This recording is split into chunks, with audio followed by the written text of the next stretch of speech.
Scanner. The UGC NET exam was recently cancelled.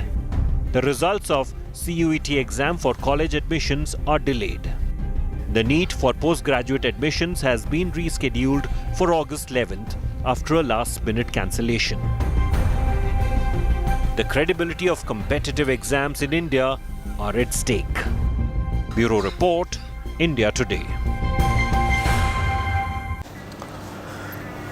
The union government's argument in the Supreme Court is that yes, there were some discrepancies in the conduct of the NEET exam, but these are very minor. Most of those who seem to have had some kind of advanced access to the questions were not the ones who seem to have done well, and therefore, on the whole, there is no need for the NEET exam to be conducted afresh. Is that an argument which holds? Should NEET continue in the way that it is? Should the National Testing Agency be given a second chance, an opportunity to improve its act, or should it be scrapped altogether? Joining me on this broadcast, I want to welcome first Zubin Malhotra, well-known career coach, counselor at Career Guidance India. And we've got Nandini Saini, she's a NEET aspirant. Anvi Gupta is also a NEET aspirant. Both of them are in favor of NEET being done again. To speak against the cancellation of the NEET exam, we've got Dr. Sarasri Neeru, she's a doctor. She's saying cancel NEET. We've got Keshav Karunakar, who's a parent of a NEET aspirant, and we've got Devansh Raj Srivastav, who again is a NEET aspirant. I want to go across to Zubin Malhotra first. Your argument is that NEET should be done again. Now, given the fact that 23 odd lakh students conducted the exam, and from what we've gathered from the investigation so far, there were some discrepancies but not major. It's not like there's a mass leak. There were minor pockets of leak, and from what the centre says in the Supreme Court, those who benefited by getting early access to the paper don't seem to be amongst the toppers, and therefore the centre argues there is no reason for NEET to be scrapped altogether. Why do you think that this should not be the case? Why do you think we need a re-NEET? Rahul, the centres claim that just because those who had access to the paper couldn't cheat well or couldn't do well enough with it is not an argument that the process has not been vitiated. There have been n number of discrepancies, right from the registrations to grace marks to extra times to things not being made open and public. So obviously the entire process has many question marks over it. In such a scenario, and you're talking about admitting a fresh batch of doctors who are going to be the health service professionals for the country for the future, to not reconduct the exam, which is completely above board, completely devoid of any of this controversy, is the correct way forward. No, but why should those who've studied hard, made all this effort, done well in the exams, have to pay for the deeds of a few who tried to cheat? And according to the centre's affidavit in the Supreme Court, many don't even seem to have succeeded. I mean, the ones who got access to the paper in advance are also the ones who don't necessarily have done well, who haven't necessarily done well. Yes, but the point is that can you say for a certain that nobody who had access to this has, or that everyone who had access to this has been weeded out, or that there has been no discrepancy in how marks have been awarded or how they've been inflated? No, but is it fair to inconvenience 22 lakh students? Because A, there is uncertainty, B, you'll have to give a certain number of weeks, 6 to 8 weeks for an exam to be held again. Then there is the whole counselling process. By the time it concludes, at least one semester would be jeopardized. Is that fair to all the students whose fate hangs in balance? Unfortunately not, but that is the price that, a not well conducted and a watertight process is. And hopefully the learnings from this experience get translated not just into if a re-NEET happens, but also into the other exams conducted by the NT. Fairness has to be the overriding principle. Keshav Karunakar is a parent of a NEET aspirant. He says absolutely no REET. He doesn't want it to be done again. You're hearing from Zubin saying that till the time you are sure that every single every single aspirant who clears the exam and then goes on to becomes a doctor came through kosher, you cannot take a risk because these are people's lives we would be jeopardizing if we let some of these hanky-panky candidates go through. Yeah, so Rahul, let me bring the perspective. How many doctors this year will become? 1 lakh people. Okay? 50,000 will go into government college, 50,000 go into private college. People will go in private college. These are the guys who may not go at scoring 650, but 350, 380, 390, because they have the money to go. So we will have students who have not got good marks and going to the college. We will not stop that. Let's come back to 50,000 government students, right? And fight is for that only. I don't think fight is for private. Now 50,000 students who have qualified, do you think that they have qualified because of malpractice? I challenge this hypothesis. Why I challenge this hypothesis? I have been in Bangalore for 3 coaching institutes award function because my daughter has scored 695 and she was in the top ranker, so they called me. Not a single person who scored 650 and above. Coaching institutes can tell that this guy has got because of the malpractice. Not a single guy. And again, I'm telling to all students also. Anybody saying that there's a malpractice for 50,000 students who have qualified, find out who's your friend who has qualified, who has not, should not be there. Now coming back to malpractices that has happened, let's go back and look into malpractice wise. Paper leak. I can guarantee you, if paper leak is not at mass level, paper leak can help students who are scoring 600 and above. Anyone scoring average cannot use paper leak to qualify NEET, and that is what is NTA is trying to prove. And I agree, completely agree, because of the nature of the exam, right? Question papers are shuffled, options are shuffled, answers are shuffled. So average student who's just trying to remember answer overnight will not able to cross. Now come back to the problem statement that is there. April month, there was 25,000 people who registered. NTA should tell what is the result of those 25,000 students. That is what they should bring the trust. The bigger problem that is there in the system, as of today for 50,000 students I'm talking about, is Munna by MBBS. Somebody is impersonating that. That has happened in Muzaffarpur, where Prayagraj Dr. Sun got somebody else to give exam. Someone who is fixing the center. You know, Rahul, nobody is talking about this. Godhra, people got from Jharkhand, Bihar, Maharashtra to go to Godhra. How did they get this center? When center gets allocated 1 day before and 2 days before, we don't know how this is. And on those centers, how many such centers were fixed? Right? That is the problem. Nobody is talking about it. Now, and the fact that there were students who are clearly either Hindi or English speaking who were writing in Gujarati. I mean, all these students who came from different states like Bihar, like Jharkhand, they are highly unlikely to have known Gujarati. Then how did they write their exams in Gujarati? That's the story that my colleague Brajesh Doshi did, and that's something which really reeks of serious problems in the system. And let me put that question to Nandini Saini, because if you've got English/Hindi speaking writing students filling out the exams in Gujarati, it means there's something terribly wrong with the state of NEET. Therefore, do you think that the exam should be held again, or do you agree with what Keshav Karunakar is saying? He says, no, there should be no exam because it's unfair to his daughter. She studied hard, she's done well. Why should she be made to go through this torture? And how do we know whether she'll get the same kind of score again? So Karunakar doesn't want to take a risk. So I disagree with sir, what he has said earlier, that the exam should not be held again. The exam should definitely be held again. I am one of those candidates who got 660 marks, more than 650. I will be getting a college, but I will not be getting the college that I was supposed to get. I'm a resident of Delhi. I should have gotten a college in Delhi, but I'm not getting one. And the cases that he just described right now about impersonation, leaks, and the registration window that was specially opened in the month of April. How has the government not given any answers for these questions?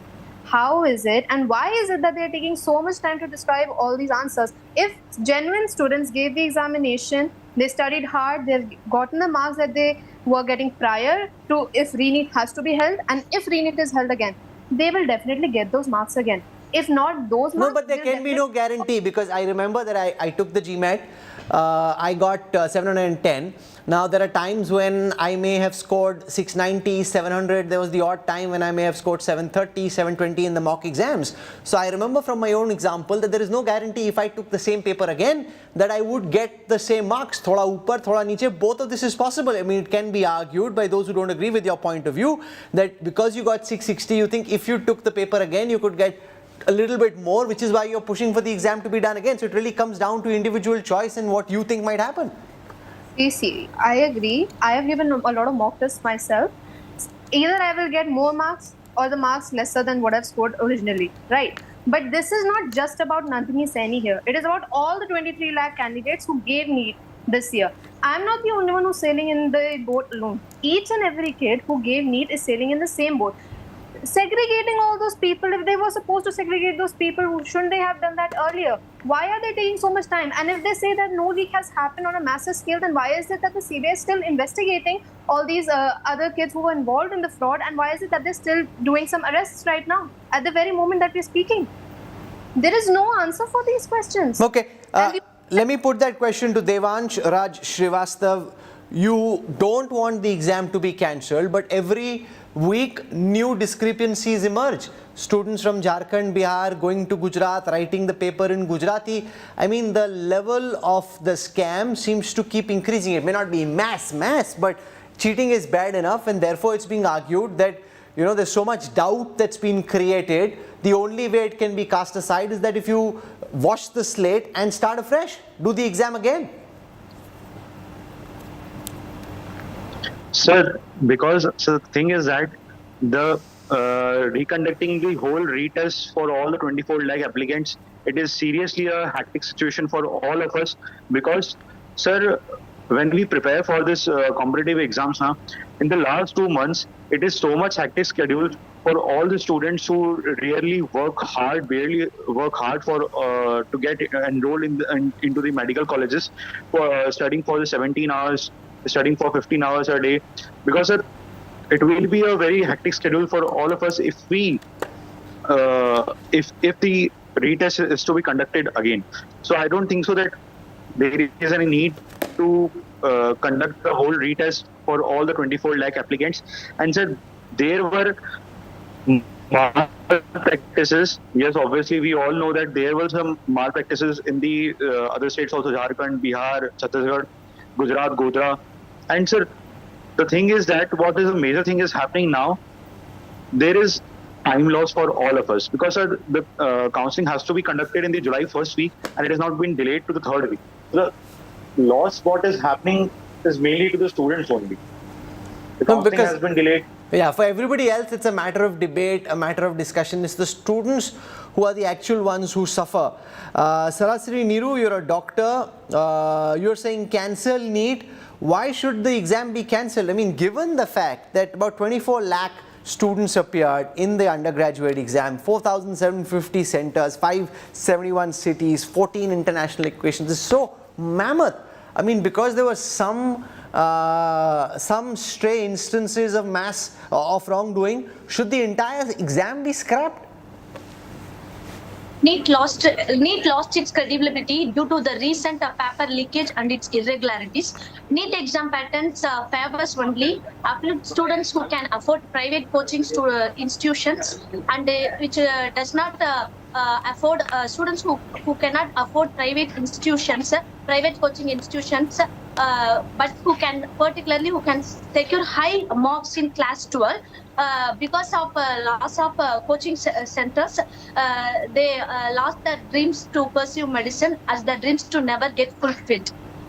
It is in the form of social injustice, social justice. It is in the form of, its question is in the form of social justice. How can the students from the different states studying +2 under a different syllabus can expect it to be well versed in one NCERT syllabus, and how difficult it can be. It is mandatory to violate NEET. It is mandatory to violate NEET because of it is a health and education must be a state subject.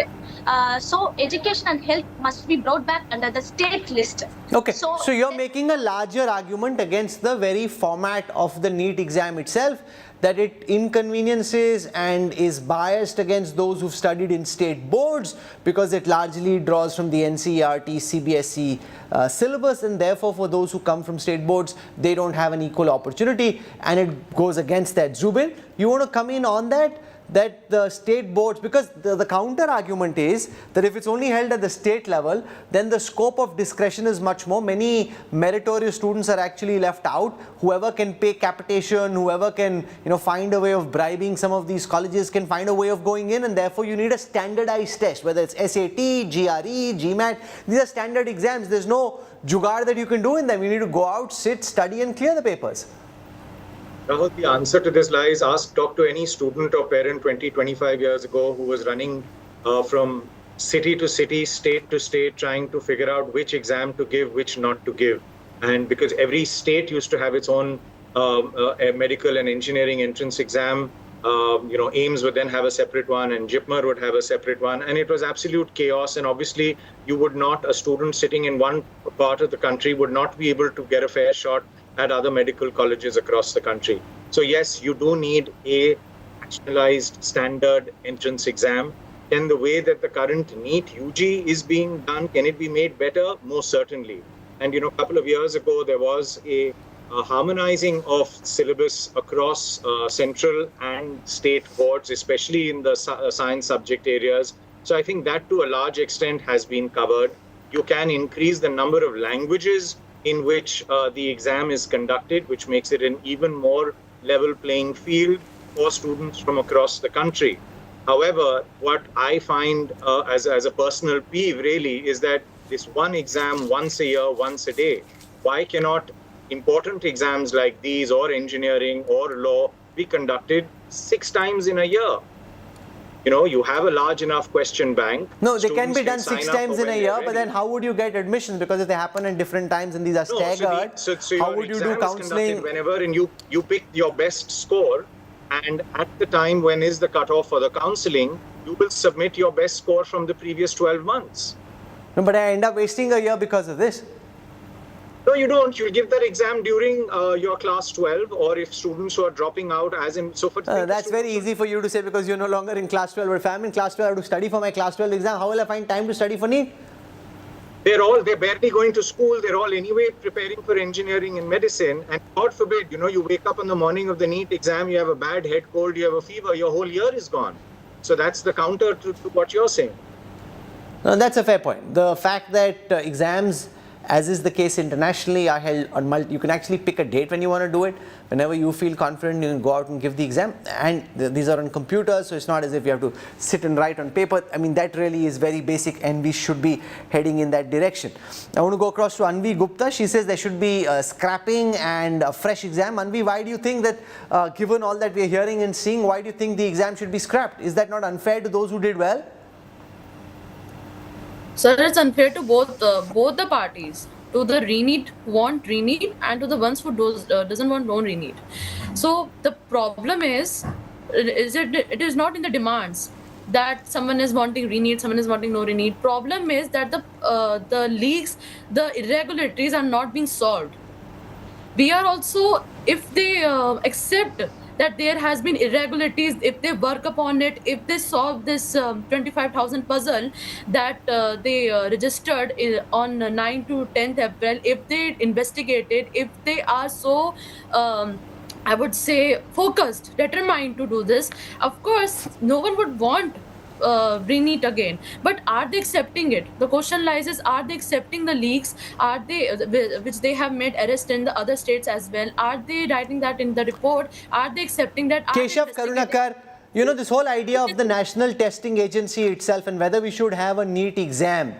Some of the students feel that this is disadvantageous to state board students, which it is, because if you study in Delhi, because I've studied while I was growing up, because my dad was in the army, I studied in army schools, I studied in Kendra Vidyalayas, I studied in Tony public schools, all kinds of schools, and there is a big difference. And if you're studying a state board and you have to compete with somebody who goes to school in one of the big cities, there is a very big difference, and therefore it's disadvantageous to people who don't have the equal opportunity. You're asking me, Rahul? Yes, I am, Mr. Karunakar. Yeah, so Rahul, I'll tell you, we have been, whatever you were saying, that we have been a state going different places to give tests. It was really more chaotic and more corrupt than whatever it is today.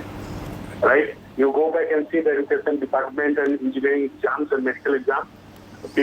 Politicians' daughter have become doctor and engineers is full of this, okay? Now, I'll come back to your problem, that the state board guys getting disadvantaged. Whatever I have seen the state board syllabus, more and more is getting aligned to NCERT. It is not about NCERT books and syllabus. As of today, the problem statement that we have today about the NEET, see, credibility has been lost by NTA. Exam, again I'm telling you, 50,000 students are not everybody has got cheated and reached there. Okay, and that is what my hypothesis is, that suppose Neeraj Chopra has won gold medal, some student has done, some participant has done doping, should not cancel the whole Olympics. Okay. Just take the medal from that guy and give it to other guy, right? So here, what Supreme Court is saying, find out the guys who have got benefit out of this malpractice, remove from the queue, and it is doable. One example I gave you. No, but it's much tougher to determine who's cheated. You know, it's not easy. Whether there's been cheating is easier to figure out than to figure out who specifically has cheated. There are no easy, clear answers. This is not a yes or no. There are many shades of grey. The fact that students from state boards are inconvenienced and have a slight disadvantage against those who've studied the NCERT, CBSE syllabus is very clear. The fact also is that there is more homogeneity, but is that good? Because states like Tamil Nadu argue they want to be able to have their own syllabus without having to worry about what the center is teaching. They want to be able to teach their own subject. So there are many complexities at play here. We've been able to touch upon some of those. I just hope that there is clarity, because if you're a student and you don't know whether the exam is happening again or whether what you took is what stands, it just creates a lot of uncertainty, which can play all kinds of mind games with people, students, parents, families, friends. I hope that this gets settled. You know, I saw how in the courts very casually this was pushed by a week. That's not right. I mean, 24 lakh students took the paper. I mean, there's at least a crore people involved in the whole ecosystem, if not more. You have to take this seriously, my lord. You cannot just so casually be giving Tariq pe Tariq. Doesn't work. I'm out of time. I want to thank all our guests for joining us. I'm going to be slipping into a quick break.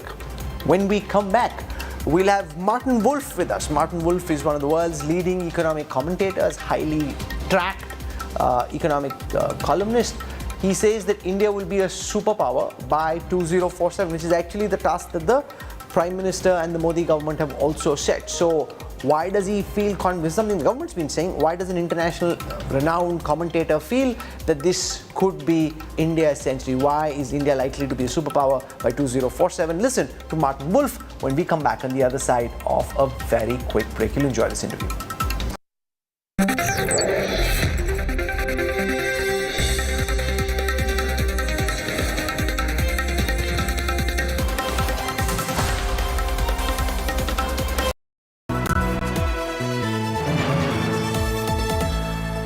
Presented by एक hint तो देते hint बड़े आराम से विक्रम आ तो गए जाओगे कैसे बड़े आराम से देखिए ये देश हेलो मैं आ रहा हूँ और हाँ भगा कर ले जाऊंगा security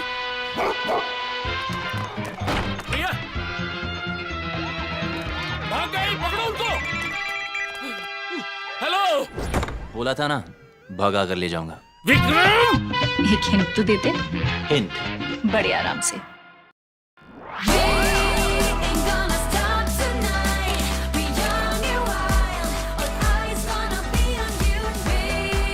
Introducing Moto G85 5G. All eyes on you. Hello, Moto. The India Today Media Institute believes in training students in independent and critical thinking so they can better analyze the world around them. The training at the ITMI is rigorous and multimedia with an aim to provide top-notch media professionals. Register now at www.indiatodaymediainstitute.in or call on 95600 65465.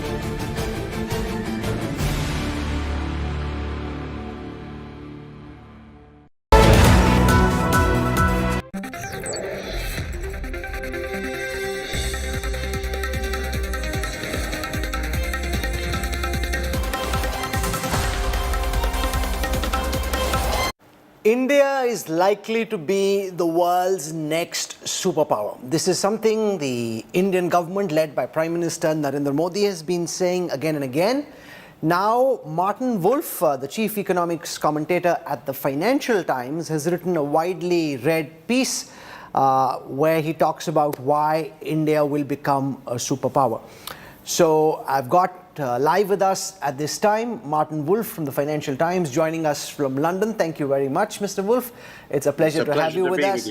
We've been tracking your articles and your work for a long time, but I don't think any other piece has been shared quite as widely as the one where you predict that India will likely be a superpower. So can you start by explaining to those who are watching at this time why you think India is well poised to be the next world superpower?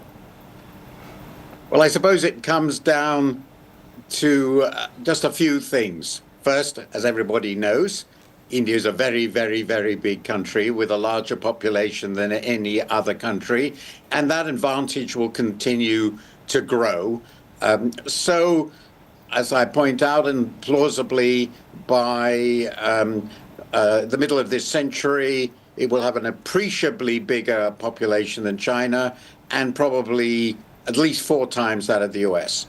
So if India gets its output per person to, say, a quarter of the US level, which is considerably below what China has today, over the next 25 years, which seems to me a pretty plausible outcome. It assumes essentially that economic growth continues on roughly the same trend as since 1990. It's been quite stable. There have been ups and downs, but quite stable. If it continues at that rate for another quarter of a century, India will have achieved GDP per head at least a quarter of the US levels in real terms. And therefore, its aggregate economy will be as big as the US. It will not be as big as China, which I expect, under quite conservative assumptions, to be the biggest. But it will be clearly in a class with those other two. And these will be far and away the 3 biggest economies in the world. What are the key milestones you'd be looking at? Is this trend, do you think, inevitable, or are there key markers that you'll be tracking very closely to see whether India stays on this journey to be an advanced economy by the middle of this century? Well, it's certainly not inevitable. This is absolutely clear. The history of growing economies is that sustaining, say, just 5 or 6% growth with what is we are talking about, not China's 10 or so, over what then be 60 years is a remarkable achievement. I mean, that's happened to other countries, but it's not common, and things can go wrong. You can have political instability, you can have at home, you can have major upheavals in the world economy. I do discuss in my article one of the most important, which is growing protectionism in the world, but I suggest that gives India some real opportunities too, because it is in quite a favored position. And of course, policy has to be stable and pro-growth. And in India's case, that includes, I think, strengthening industry. I think it's quite important for industry to continue to be dynamic. I think it's important that India continue to succeed in the world economy, to be attractive to inward investment, to generate exports, and of course to generate a growth which uses as much of the population as possible. So there are lots of things that have to go right. But I think that India has done well enough.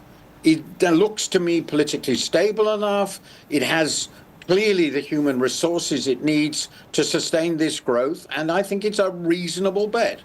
The big debate in India comes down to per capita GDP. How much does each person in our population, what is his average level of wealth? And there India currently stands at about $2,500. This is as per the International Monetary Fund data from April 2024. Now, 13,845 is the current classification for per capita income to classify as a developed country according to the IMF. Do you think we're on the path to be able to lift many in our population to those kind of levels? Because the big debate in India is around income inequality and whether the rich are getting richer, there's a higher concentration of capital amongst the uber rich, and whether the benefits are adequately going down the income pyramid.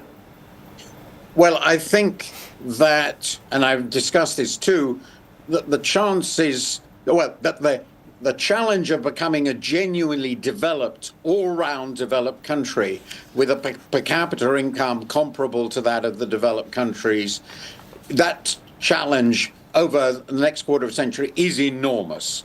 And I think it's very unlikely. I use slightly different numbers, which I won't go into in detail because it's a bit technical, but I think very crudely, growth in GDP per head would have to rise to about 8% a year, 7.5 to 8% a year to become a developed country by 2047, which was, of course, the Prime Minister's objective. That will be an extraordinary achievement.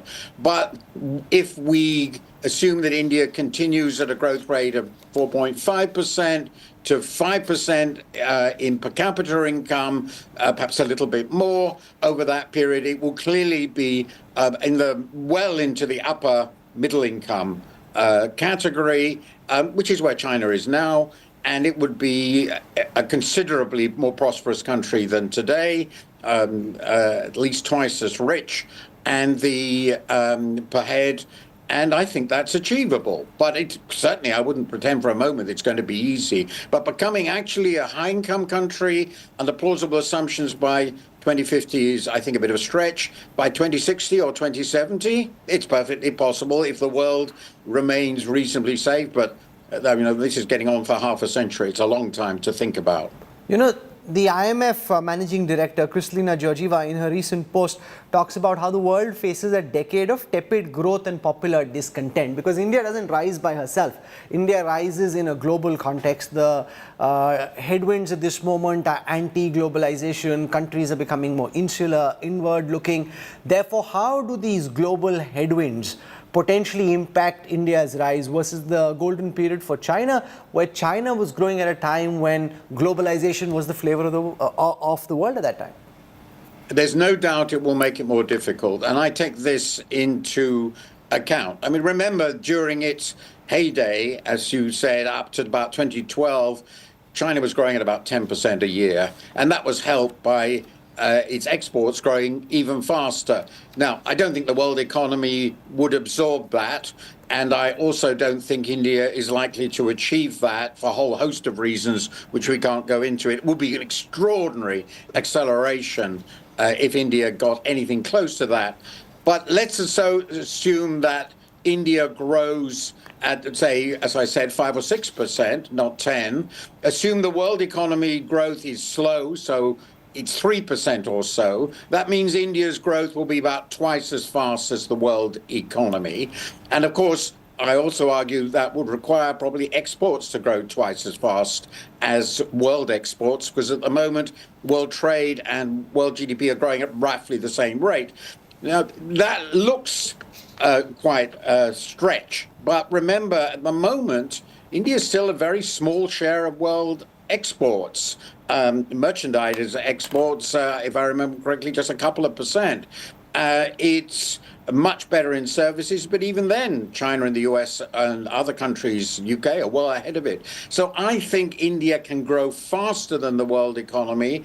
India's exports can grow faster than the world economy, and India can grow faster unless the world economy collapses. And I argue that doesn't seem very likely, short of a major war, which is, of course, unpredictable and horrifying to think about.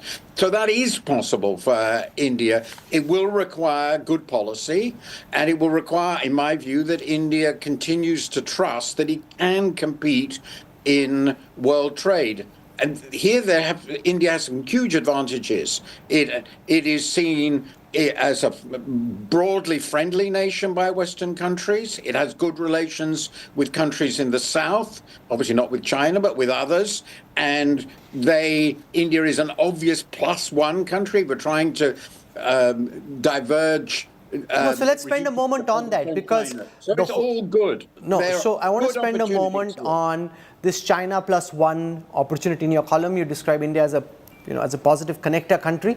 To what extent, according to you, has India been able to benefit, or is in the direction of being able to benefit from the China plus one pivot in global supply chains? Is that benefit really coming towards India, or is it really going elsewhere and India getting a very small, suboptimal part of it? I think it is clearly becoming a country people are thinking about hard in the West, but it is certainly not the first port of call. I mean, it's clear in the short run, Vietnam has been doing extraordinarily well, and it raises some big issues, because Vietnam is doing well in part because it's importing supplies, components and so forth from China, and that might become a difficulty. So there are questions about whether the US and European countries will accept imports from other countries like Vietnam or India, for that matter, which actually are made in significant measures with Chinese components. It's very difficult to avoid because China is far and away the biggest manufacturing country in the world. So that's a big question. And then, of course, the key issue is, does India offer the quality of infrastructure, the efficiency of administration, the attractions to invest foreign investors, which will persuade them that this is a completely So what's your answer to that? Base. Because making India a manufacturing hub is one of the key pillars of the government's policy framework. To what extent do you think we've already succeeded in, through various incentives like production-linked incentives, through favorable taxation, corporate taxation regimes, to make India an attractive destination? And what more, according to you, Mr. Wolf, needs to be done? I think it has clearly improved India's attractions. There's no doubt about that. Whether it's enough is, to me, not clear. It is important to stress that foreign investors still are very nervous about administrative obstacles. Will things really go perfectly smoothly? The infrastructure is improving massively. Is it up to Chinese levels yet? No. Obviously not. There's a concern about the quality of the labor force and the education and training. They need to be certain that work will proceed smoothly. So I would say people are looking at India very carefully. They are thinking about it hard, but the country hasn't yet been sold to the world as a base for manufacturing, exports. But of course, India also has the service possibility, which is a very big one. It's not just manufacturing, it's a very broad range of options. But I would say policy has to continue to improve if the government wants to get these sorts of results, but it's feasible. How do the recent Lok Sabha election results impact India's growth curve? One argument is, if India had a government with a very strong majority, they would have been able to push forward on the path of economic reform with greater purpose. That a coalition government, to some extent, while the direction stays the same, but it might slow the intensity of reform. Could that push India's growth journey back, in your view, Mr. Wolf? It's very difficult for an outsider to guess precisely the connection between political realities and economic performance.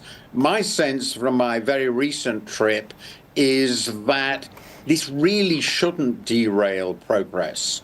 It looks as though there will be a stable government. It will be somewhat chastened, which is not necessarily a bad thing. That's part of democracy, and it shows the vibrant strength of Indian democracy. And I think it is quite likely, I hope, to persuade the government that economic reform and economic progress is the core thing they offer the Indian people. That's what they want. And so that's what they should focus on. And it didn't seem to me that there's any vast opposition to that in the country. People want a better life. So I hope that this will actually encourage a greater focus on, still greater focus on economic performance, which is, I think, what India needs and the Indian people deserve. So I'm optimistic on that. But I can't be sure. Who does know what's going to happen politically? India's growth, especially in the export side, has had a very strong services component. Now the question is, how do technological advancements, in particular artificial intelligence, tools like ChatGPT, how do they potentially impact some of those jobs which have really moved the Indian economy in the decades gone by, but some of those jobs now potentially are increasingly being automated and may not require Hyderabad or Bengaluru or Gurgaon or Noida? That's a very big question, and I think it's a real concern. I mean, this is, of course, a concern worldwide, a huge concern. What is going to be the impact of this? I've read quite a bit about this, and at the moment I would say that people are not clear whether these are going to be substitutes or complements, or how far it will be one or the other. Are we going to actually massively reduce employment in the broadly defined service sector across the world, or are we going to find that workers are more efficient, but we will need more because we will be better off and we can do more, and that in fact humans and machines will turn out to be highly complementary. It is worth noting that while there is that really big question, India, of course, has the advantage that its service labor in all areas is cheaper and has a very large number of people who can do this. And so there's this general shift from the developed countries with high-cost labor to developing countries with lower cost labor. And I think it's quite possible that will offset the effect of AI. But the honest truth, this is a very new, recent invention, innovation, and we don't know how that's going to play out. And the economy will have to be very flexible. It will change in many ways over the next 20 years or so. And this will be part of that adjustment. Let's spend a moment by zooming out of India and looking at what's happening globally. And I want your broad interpretation of what the results in the United Kingdom and in France and other places where there have been elections recently. And in the UK, you've got a government with a very firm majority. That's not the case in France. How does all of this together impact global growth? Well, very broadly, we are in a period of political instability. And one of the characteristics of that period is a lot of the politicians are not, as it were, operating within the system, they're operating against the system. So it's anti-system politics. And that creates vastly more uncertainty about the future of the politics in many high-income countries than we had before. And you can see that in the British election with the great success of Nigel Farage. Of course, you can see it in France. That's obvious. You could see that in the European Union elections. And you can clearly see that in the US, where Donald Trump represents exactly that. So we are in a period of extreme political uncertainty with the possibility of quite revolutionary developments, which are very, very difficult to predict. And of course, also, we are, and that's the other really big aspect, we have this emerging Cold War, as it were, between the West, broadly defined, and a bloc around China and Russia and Iran. This makes the world hugely unpredictable. In these situations, one of the most important features is rising nationalism. And rising nationalism is obviously anti-globalization, and we are seeing rising protectionism. That is one of the reasons for slowing world growth, and is certainly going to make world trade growth more difficult.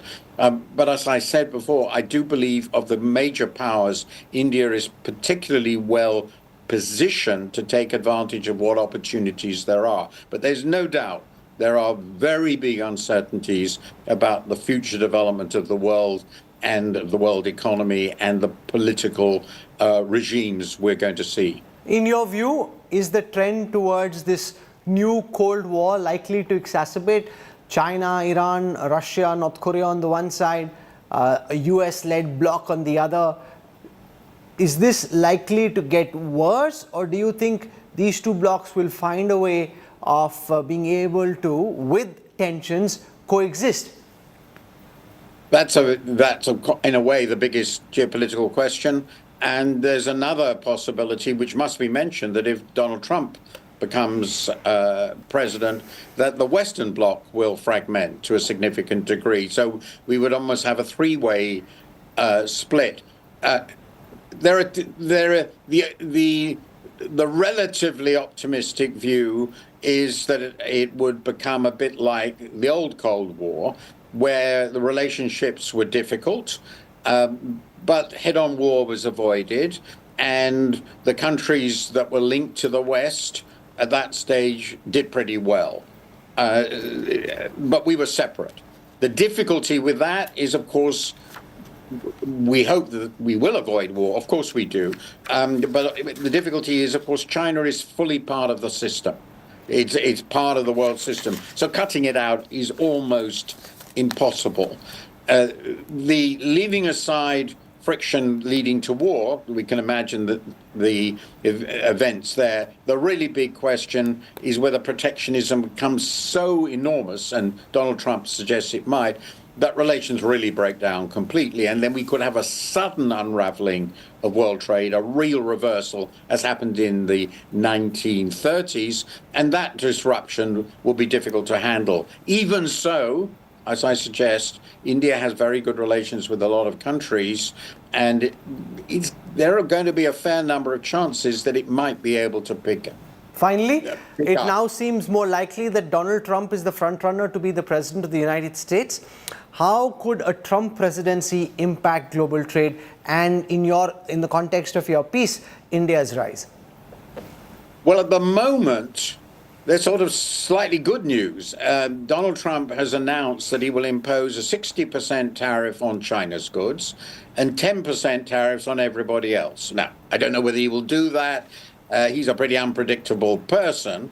But if he did that, that would clearly enormously accelerate the shift of imports to the US from China to other countries. If it's done in the form I've just suggested, it's not, he doesn't look at the China content in exports to America, which he might do, but assuming he doesn't, that would create enormous opportunities for other countries to start exporting to the United States while importing some of the components and so forth from China. So I think it's not necessarily terribly harmful if that's all he does, is just an attack on China. Of course, China will retaliate against the US, but that again will create opportunities for other countries. So I think it is conceivable, but you never know with Donald Trump, that his bite for most countries will be worse than his bark. He's just a wildly unpredictable human being. But India, again, is probably pretty well positioned. He seems to like your prime minister. He seems to get on well with him. He doesn't express any hostility towards India. He sees it as most Americans do, as a potential ally, even if sort of slightly secret, well, semi-secret, against China. So I think even with Trump, the opportunities, at least for India, don't look to me to be too bad. Finally, we've spoken so far as an economist, as a football fan. What's the data? What is purchasing power parity and the state of the two countries telling you about England versus Spain? Could the cup finally be coming home? What's your sense? Well, my view is Spain is obviously the favourite for confidence record. But in any match of this kind between two teams, all of whose players are really top-class professionals, anything can happen. And I suppose I would be rather happy to see England win. Well, it'll be interesting to see what happens over the weekend. Thank you very much for joining us, Martin Wu. Appreciate your thoughts. I'm sure a lot of people will be latching on to every word where you're thinking that India would be the world's next superpower, as they'd say. In our country, aapke muh mein ghee shakkar. Thank you very much for joining us on this broadcast. Martin Wolf of the Financial Times. Great pleasure.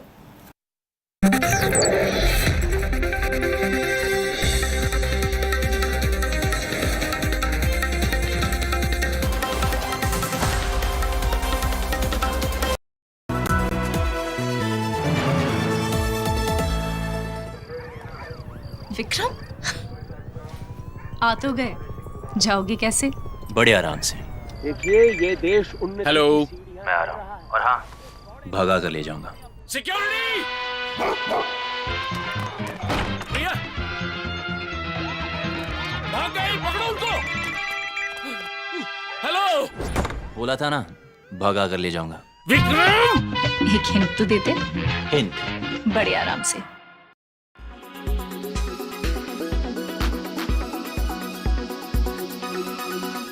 IAS अफसर पूजा खेड़ेकर का मामला बहुत ही गंभीर है। आदरणीय मोदी जी की सरकार में स्वयं मंत्री तक अपने कार पर लाल बत्ती नहीं लगाते, इस प्रकार से अफसर ने अपने गाड़ी पर लाल बत्ती लगाना, यह एक अच्छा संदेश नहीं है। महाराष्ट्र की सरकार ने तुरंत कार्रवाई की, पुलिस उसके घर पहुंचे हैं। सामने और भी कुछ गंभीर बातें आ रही है, उसकी भी जांच होगी, किसी को भी बख्शा नहीं जाएगा। मला ऑथरायझेशन नाही ह्याच्याबद्दल काही बोलण्यासाठी. आपल्या घरी आज तक आपल्या घरी पोलीस गेलेले आहेत. आय हॅव नो आयडिया, मला प्लीज विचारू नका. ते मी आता इथे आहे, let me do my work. Okay, thank you.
आज 50 साल पहले की एक घटना, 49 साल पहले का एक प्रकरण, सारी अपनी समस्याओं से, महंगाई से, बेरोजगारी से, हर तरफ असफलता से, चीन ने जो हमारी सीमा पर अतिक्रमण कर रखा है, उन सब से ध्यान हटाने के लिए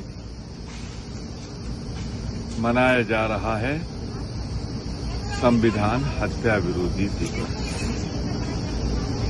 मैं सिर्फ एक चीज कहना चाहता हूं, जिस दिन आपातकाल लगी थी उसके बाद तो बहुत से चुनाव हो चुके, बहुत से जनादेश आ चुके, लेकिन ये भी सच्चाई है जिस दिन से मोदी सरकार ने सत्ता संभाली है, हर रोज संविधान की हत्या हो रही है, संविधान की उपेक्षा हो रही है, संवैधानिक संस्थाएं नष्ट की जा रही हैं। तो अगर भाजपा सरकार उसे पुकारना चाहती है संविधान हत्या दिवस के रूप में, तो मैं कहूंगा मोदी जी का कार्यकाल संविधान हत्या युग के रूप में जाना जाए।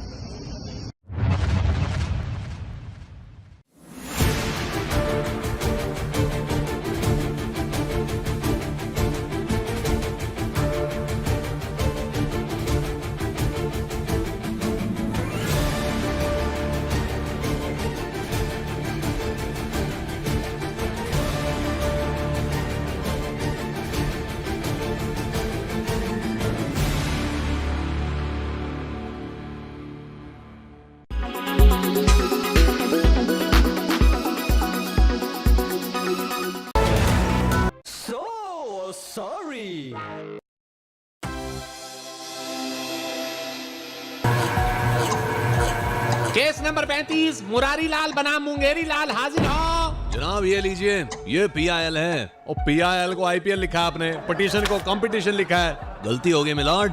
गलती? चलो कार्रवाई शुरू करो। जनाब ये मेरा मुवक्किल मुरारी लाल है, इसकी मुर्गी 3 दिन से लापता है। इनका इल्जाम है कि मुंगेरी लाल ने इनकी मुर्गी चुरा ली है।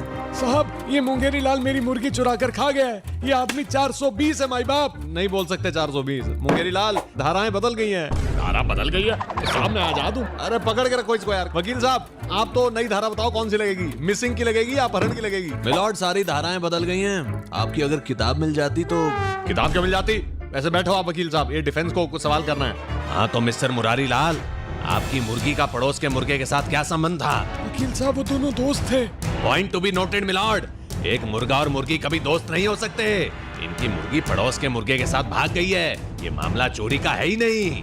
जज साहब मैं जाऊं फिर? अरे बैठो तुम यार। वकील साहब आप ये बताओ धारा कौन सी लगेगी? जज साहब अगर आपकी किताब मिल जाती तो यार कमाल करते हो आप दोनों यार।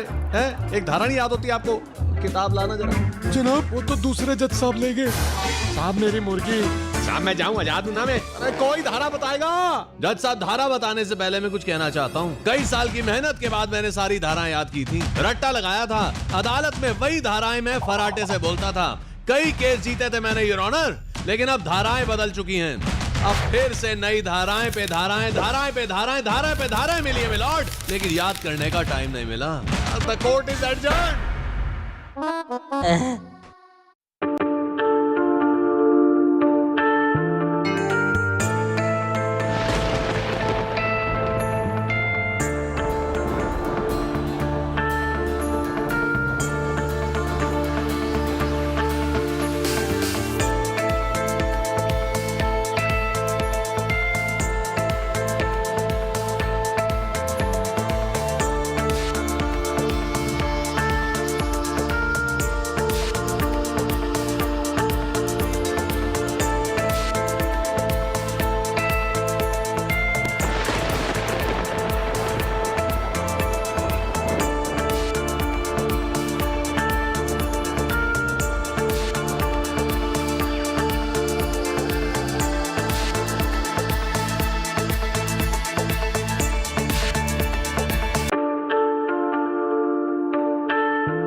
Presented by JK Tyre, देश का tyre.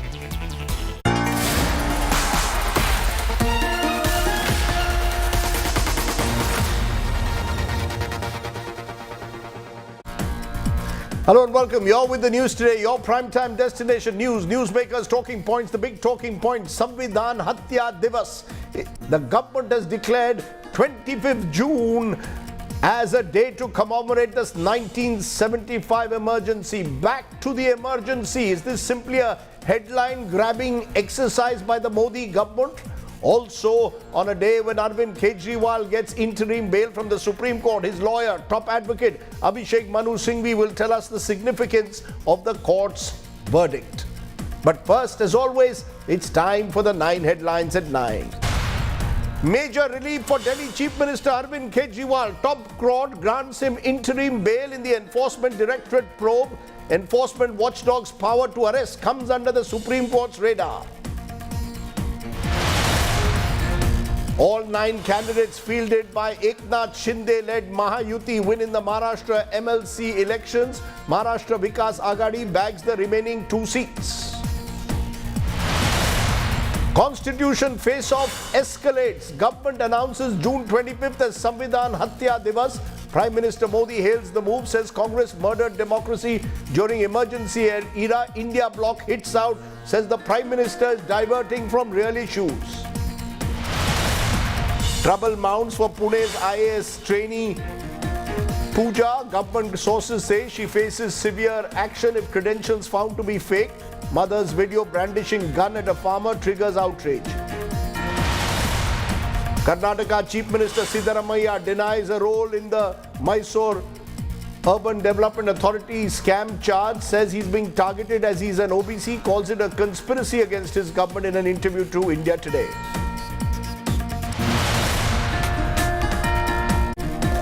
But tonight our top story, where there is another twist in that big political war that has broken out in the country over the constitution. Today, the union government, the Narendra Modi government, announced officially that June 25th every year will be observed as Samvidhan Hatya Divas to commemorate the contributions of all those who endured inhuman pains during Indira Gandhi's emergency, which was imposed on that day. The opposition has hit back strongly, saying that the government is engaging in what they call as a cosmetic headline grabbing exercise rather than focusing on the issues of the day. All of this comes against the backdrop of Rahul Gandhi and the opposition raising Samvidhan Bachao in the election campaign and then in parliament. Politics over the constitution of this country is our top focus tonight. हम सब के लिए गर्व और गौरव का क्षण है।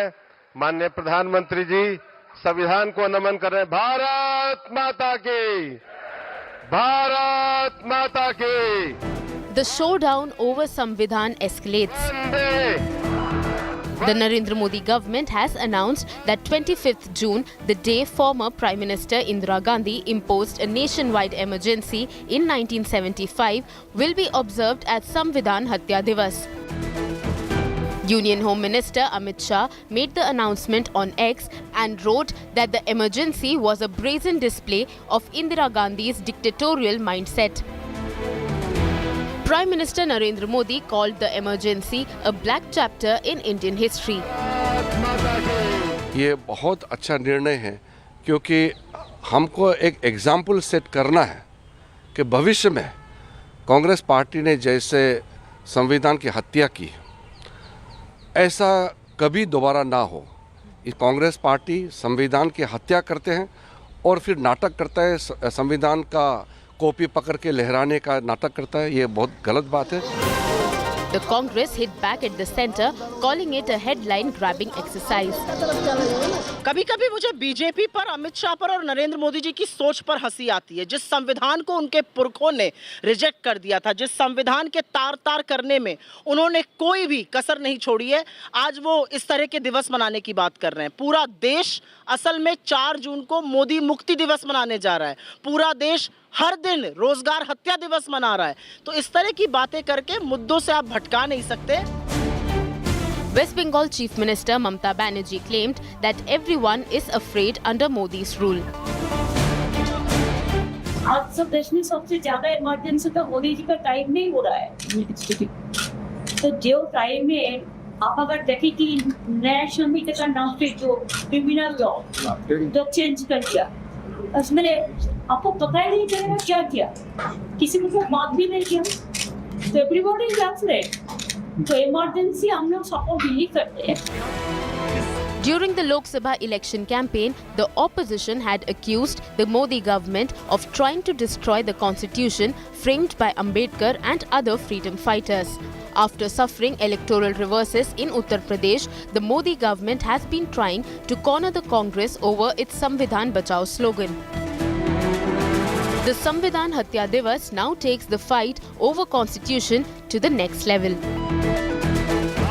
Bureau Report, India Today.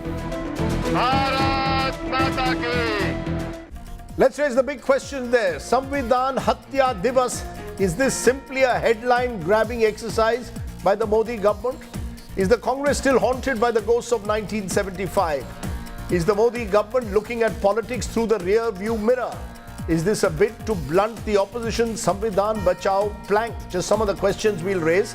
I'm joined by Shazia Ilmi, BJP spokesperson and leader, Ashutosh, political analyst of SatyaHindi.com. Joining me, Sanjay Jha, who was with the Congress party, is with the Congress party, but not an official spokesperson. He too joins us. Anmol Panwar is Aam Aadmi Party spokesperson. I appreciate all of you joining me on the show today. I want to come to you first, Shazia Ilmi. What explains the BJP's decision suddenly out of the blue to say Samvidhan Hatya Divas? Is it that Rahul Gandhi showing the constitution right through the campaign and saying Samvidhan Bachao has got under the skin of the Modi government that you all have to now respond all these years later and say, we will call June 25th Samvidhan Hatya Divas? Are you looking at politics from the rear view mirror? Well, not at all. We know the dark days of emergency, and no matter how Rahul Gandhi tries to bury the dark days of tyranny that were imposed on India and our democracy, surely there is need to remember it. Those who forget the past are condemned to repeat it, as a great philosopher once said. And I think Rahul Gandhi and Congress party, having shown such interest in talking about the constitution and the sensitivities they have shown towards it should only be too happy that they want, and they should be want to be a part of it, and condemn the days of emergency along with Bharatiya Janata Party. But are you responding to him? Is he setting, ma'am? No, is he setting the narrative? Is he setting the narrative and you're responding to it? Rahul Gandhi says Samvidhan Bachao, and right through the campaign now, 1 month after the elections are over, suddenly the BJP has come up and said, no, we will have Samvidhan Hatao Divas. You didn't even think about it last month when there was the emergency anniversary. Is this an afterthought? Maybe, yes. Maybe this is like taking the wind out of the sails of Rahul Gandhi's fake narrative that if BJP comes to power, they will change the constitution. So I think finally it's been punctured totally, and by agreeing to be part of this, Rahul Gandhi can show that he really truly cares for the constitution and will not allow the country to go in the same direction as it did during the time of his grandmother. So I think this is a very important day, and it's been 50 years. And all over the world, I mean, this is a global precedent, whether it's Greece or Philippines or South Africa.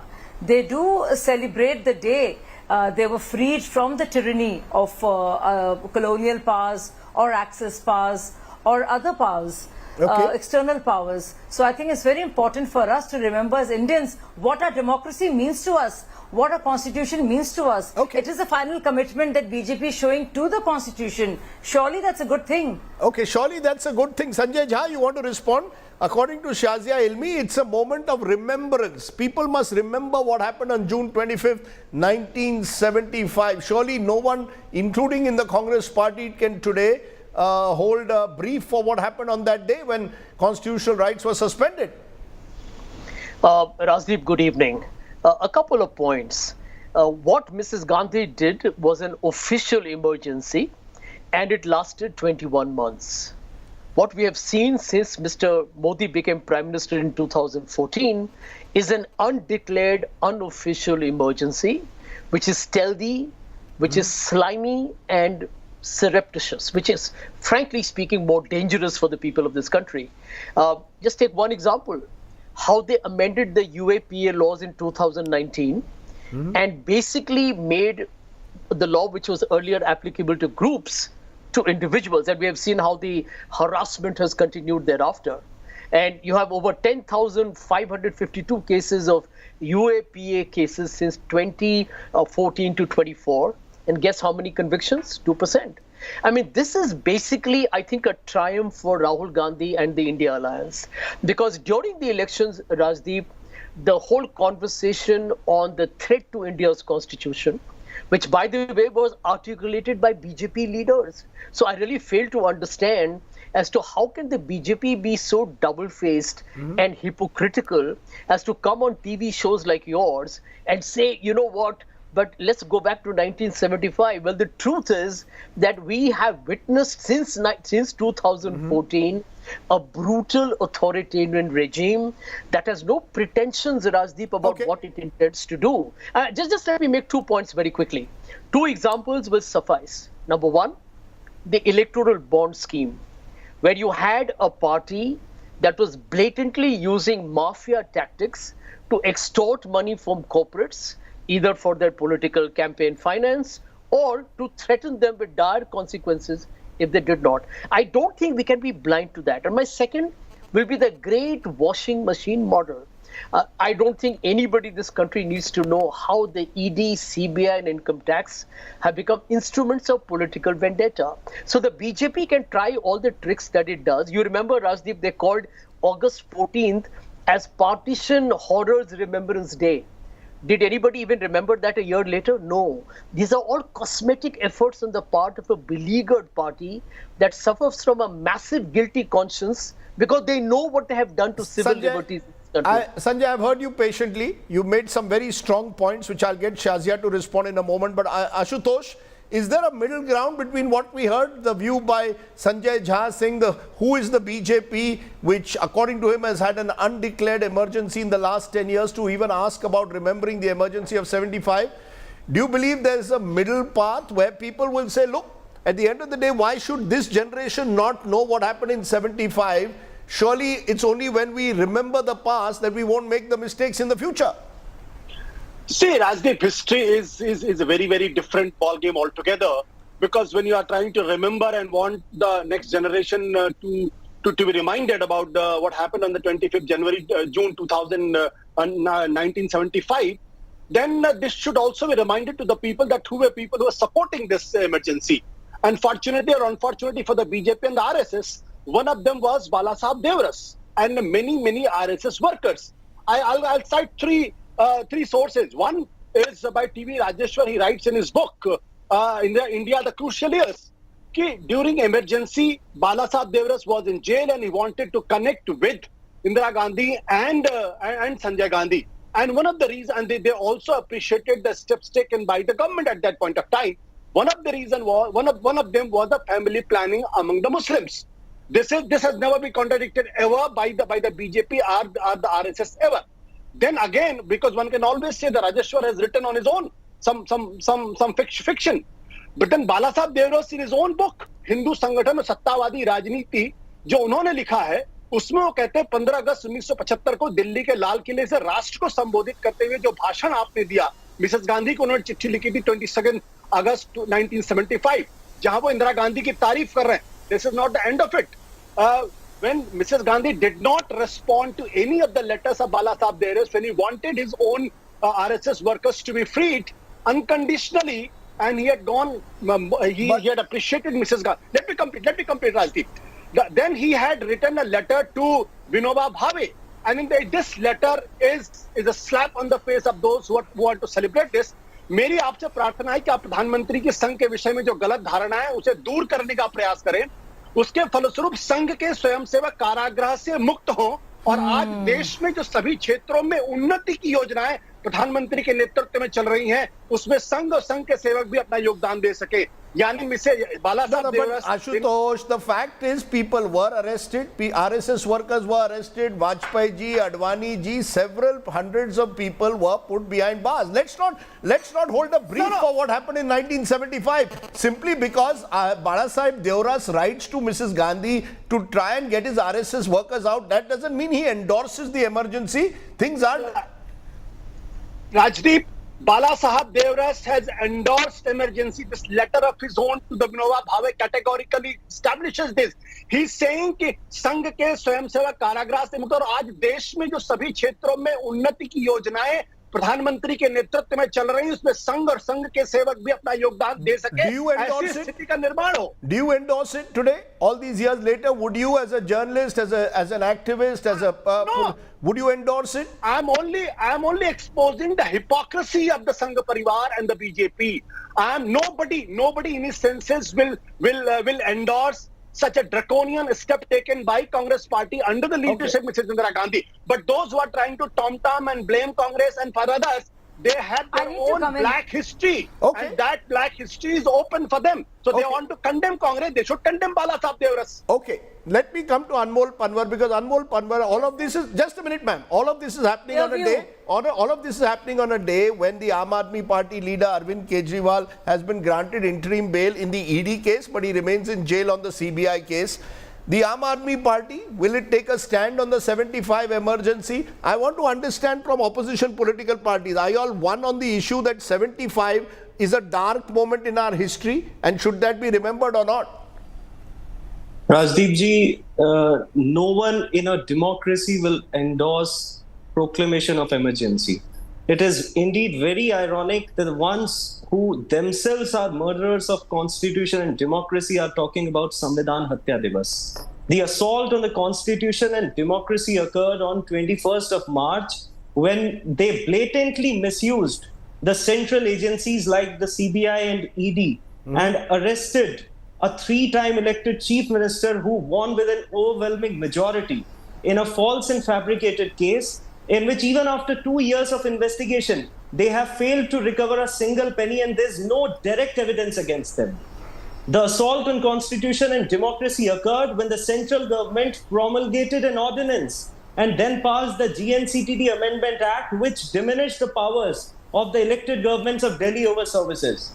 The real assault on the constitution and democracy is when you topple democratically elected state government, when you disrespect mandate of the people, when you challenge their voting power and punish them for not voting for BJP, they choose to undermine the core principles of electoral democracy because they want to deflect from the real issues, because they have failed to deliver in last 10 years and they have neither the intent nor the capability to deliver in the coming years. Okay, I've heard three views clearly. Shazia, you deserve a little bit more time. Therefore, respond to what is the broad theme. The opposition's broad theme is, who is the BJP today to take the moral high ground when you use Operation Lotus to dismiss governments, when you arrest opposition chief ministers, when you are accused of misusing agency powers to target your critics?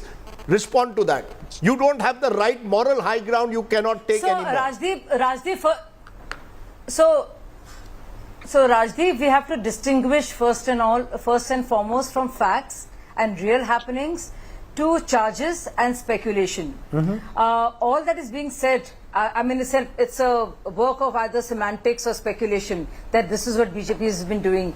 You have been conducting these debates all throughout these 10 years, having taken a tough stand on BJP or Congress and what have you. Sanjay Jha has been right here saying all that he does, vilifying, demonizing, using all kinds of language, negative, abusive, and it's all happened, right? Was it democracy? Look at our Supreme Courts. Supreme Courts have been giving judgments favoring either one party or the other or none whatsoever. Do you think the Supreme Court and all the other courts were working? See the freedom of press. You know, I mean, the amount of vilification which has been withstood by BJP and RSS, as we keep hearing again and again in every show, there is some obsession that some leftists have with the RSS. So we keep hearing that, and we are the receiving end of all that anger and visceral hate.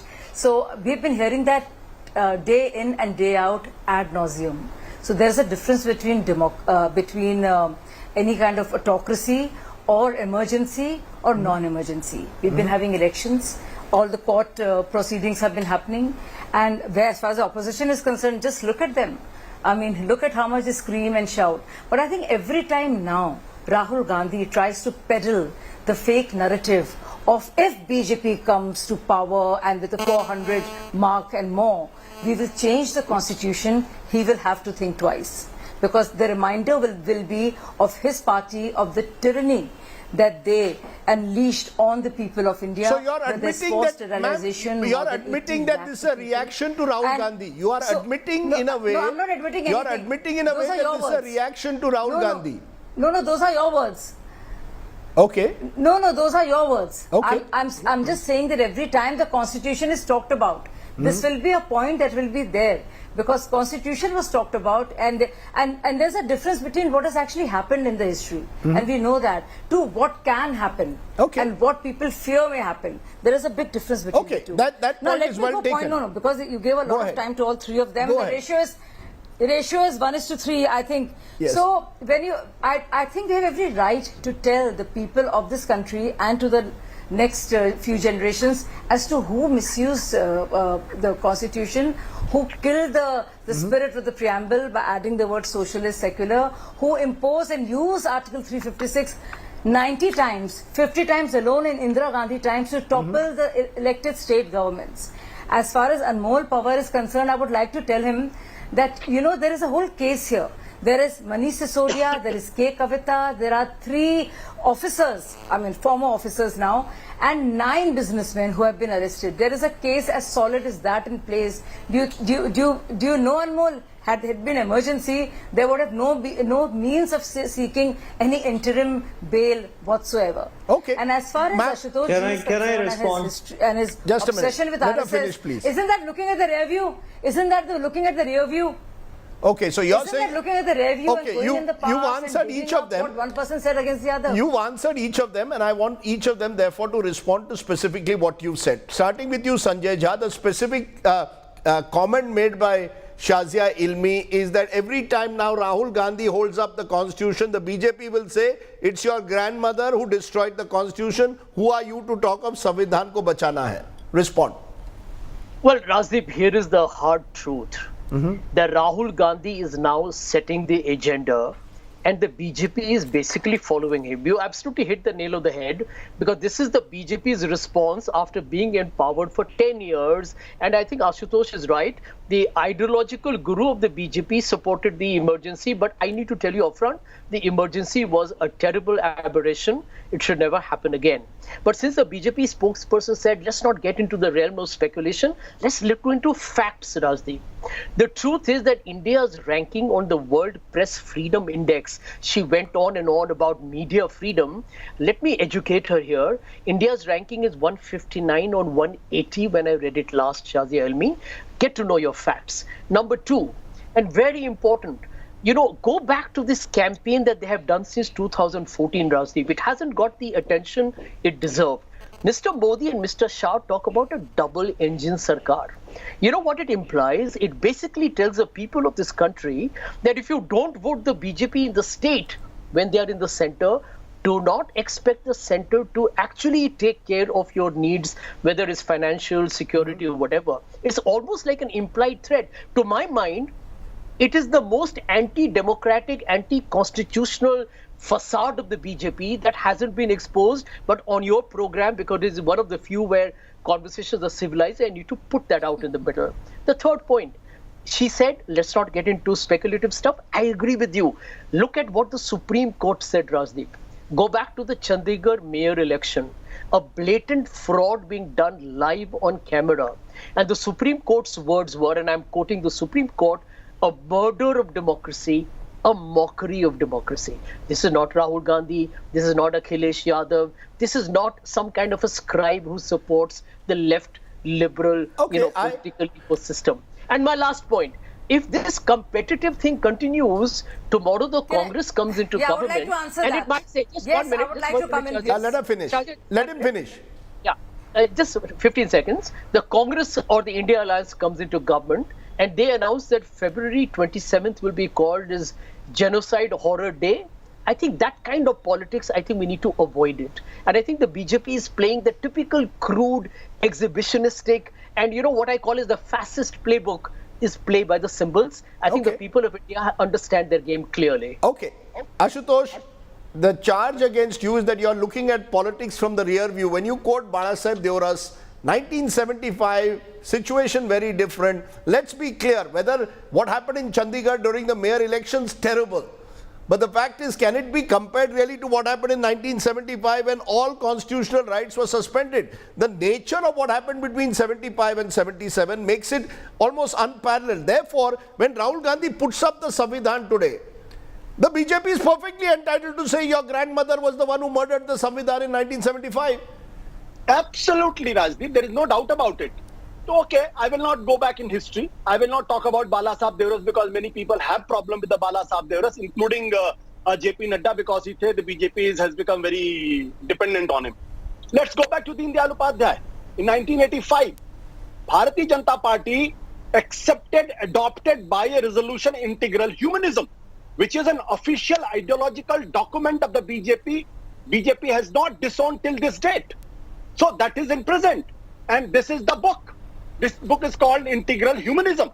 On the page 56, it reads, Deen Dayal Upadhyay basically is saying that the federalism of the India, the federal structure of the India is basically a threat to the India's unity and integrity. I'm quoting the book, which is an ideological framework of the BJP at present. तो क्या कहते हैं, भारत की एकता और अखंडता की धारणा का विरोधी है, क्योंकि इसमें भारत माता की जीवनमान चैतन्यमय कल्पना नहीं है. हमारा संविधान संघात्मक न होकर एकात्मक होना चाहिए. And then the BJP has said with the constitution was built, the RSS has said कि इसमें इंडियन कुछ नहीं है. तो दीनदयाल उपाध्याय क्या कहते हैं, what is Indian? That Indian constitution and Indian state structure should be dharmaraj. It should be dharmaraj. Ashutosh, I'm quoting this book. This is the ideology of the BJP. Either the Shazia Ilmi should disown the book, disown the integral humanism, or should not talk about rubbish. And then I'll let Rajdeep another 30 seconds. I know that Anant Hegde is not a congressman. Lallu Singh is not a congressman. I must answer all these. You're giving a lot of time, Rajdeep. I hope you will give me. Yes. all of them, Adequate time I to will. respond to. all Lallu Singh, Anant Hegde, Jyoti Mirda, all of them, two of them had been the MP, had said we need more than 400 because we want to change the constitution. They said they want to amend. We have to be very clear. They said we want 400 seats. We want to make amendments. The constitution has been amended when Mrs. Gandhi was in power. It's the BJP intended to, if they had got 350 or 2/3 majority, to amend it. No, let's be very clear. No. Let's not mislead. Rajdeep, let me correct you. Anant Hegde said we want to change the constitution, not the amendment word. Okay. Amendment word was not used by Anant Hegde and Lallu Singh both. Okay, so you're saying change the constitution as opposed to amend. Shazia, you're being hit on all sides, which means that you deserve once again a little bit more time. You deserve a little bit more time again. I want you to answer that fundamental question. My worry is that here we are in 2024. Don't we need to look ahead? This government needs to tell me, how am I going to get employment? How am I going to ensure that the economy keeps moving ahead? I don't want to know. At least the younger generation doesn't seem to want to relive 75. I come back to it. Is the BJP making the mistake of looking at politics from a rear view mirror because Rahul Gandhi has got under your skin? Just because of one person waving the constitution, the BJP is suddenly panicking. So they can be mutually exclusive of each other, and one thing is not happening at the cost of the other. And as far as all the burning issues and current issues that need our attention and that need to be addressed are being taken up, this doesn't take away from the fact that we want to have a day instituted to remember the horrors of emergency and what India endured at that point of time. Now let me come to what Sanjay Jha was saying about what has happened in the last 10 years. Last 10 years, Rahul Gandhi went around saying Chaukidar dash hai, and he got reprimanded by Supreme Court and he had to apologize. He went around talking about Pegasus. Nothing could come out of it, and he refused to even submit his phone. Last 10 years, we've seen the opposition MPs scream and shout and get out. And in this year, we saw every time Prime Minister talks about real issues and addresses them, they either misbehave and heckle all throughout.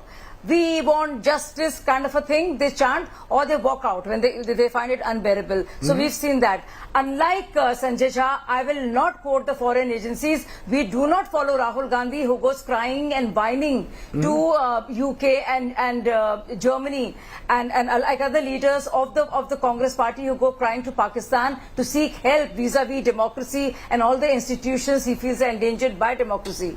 So we are not like that, Sanjay, and you might quote an agency. I will not. Either an agency that affirms our faith in democracy or other way around. No, there is much more that I want to say. As far as Ashutosh is concerned and his obsession with the past, Ashutosh, I wish you heard Prime Minister clearly when he talked about competitive federalism and cooperative federalism. It's one thing that he talked about what happened in the past. It's second thing altogether to see where you are living, what is happening, what the Prime Minister stands for. And yes, Constitution has been amended many. I have very limited time, therefore, and I will give just one sharp 20-second comment to each, starting with you, Anmol Panwar, because the point that Shazia Ilmi made, please don't compare an Arvind Kejriwal situation with the emergency. These are two very different situations. You can't say on the basis of an ongoing case in a scam, where alleged scam in which others have been arrested, that this is emergency. Will you accept that or not? Not at all, Rajdeep ji. We all remember what the Rouse Avenue Court very emphatically stated while granting regular bail to Mr. Arvind Kejriwal, that there is no evidence against him, that not a single penny has been recovered, even after 2 years of investigation and thousands of raids. ED failed to establish money trail. The statements in his favor were suppressed by the officials of ED. But he is at least getting the benefit of the judicial process. However elongated that may be, can we compare it to 75 is a question that is blowing in the wind. But Sanjay Jha, you said that you will go on facts. The facts is, during the emergency, journalists, activists, opposition politicians were all put behind bars. Mr. Modi is saying, or the BJP is saying, please do not compare the two situations. You keep saying we have an undeclared emergency. There's a big difference between so-called undeclared emergency, which is based on your belief, versus what happened all those years ago. Rajiv, the truth is, I'm glad you mentioned Mr. Modi himself. He has got an unprecedented accomplishment in the 2024 elections. of making hate speeches as a prime minister. A prime minister who takes an oath on the Constitution of India literally was attacking unambiguously the Muslims and the minorities of India. So, end of day, you want to know whether he has respect for the Constitution. The highest office in this land scorned the Indian Constitution. Let's not try and pretend about it. Let's not put it out. My last point. The preamble says we are a secular, socialist, democratic republic. Mr. Modi's government has been anti-democratic, anti-socialism, anti-secular, and for them, republic is probably a TV channel. Well, all I will say, that's an interesting one-liner you just gave, but all I will say is the best way, I believe, to really remember the emergency is to respect constitutional values. That's how you do it. And the way to do it, free up the agencies, make them independent, make sure that the media is fully independent. If you can do what really the Constitution wanted you to do in terms of its values, that's the way to remember the past, not necessarily by having headline-grabbing events which once a year may force you to remember what happened on June 25th, 1975. Let me leave it there. Shazia Ilmi, Anmol Parvar, Ashutosh and Sanjay Jha, appreciate you joining me here on my talking point tonight.